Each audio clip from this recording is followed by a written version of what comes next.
share ko sa inyo dahil ngayong araw na to, takam talaga ako sa mga cookies na nakikita ko dito sa TikTok. Kaya yan, napagawa talaga ako tuloy. At para makagawa din kayo, ituturo ko sa inyo ura mismo. So, ang una-una ko talagang ginawa is nag-melt lang ako ng 1/2 cup na unsalted butter. Tapos, lagay natin yung 2/3 cup na asukal. Mix lang natin to until ma-dissolve. Depende sa inyo po kung anong gusto nyo gamitin. Pwede din white, pwede din brown. Tapos, lagyan natin siya ng itlog. Large na itlog ang ginamit ko dito at 10 pesos ko siya nabili sa sari-sari store. Tapos lagyan natin siya ng 1 teaspoon vanilla. 10 pesos ko lang to siya nabili. Yung pang pack lang ba. Tapos nilagyan ko din ng 225 grams na all-purpose flour. Sunod ko nilagay ang 1/2 teaspoon baking soda at 1/2 teaspoon na baking powder.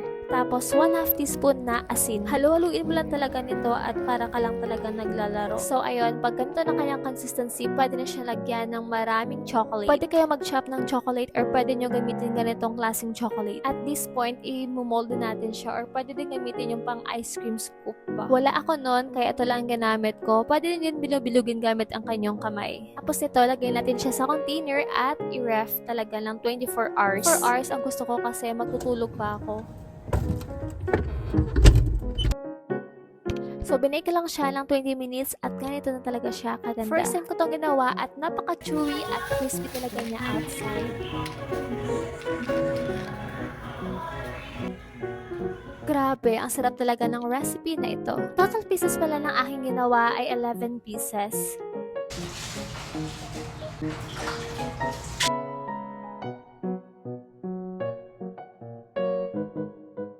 Sa gustong mag-try, i-try niyo niya kasi napakadali talaga ng recipe na ito.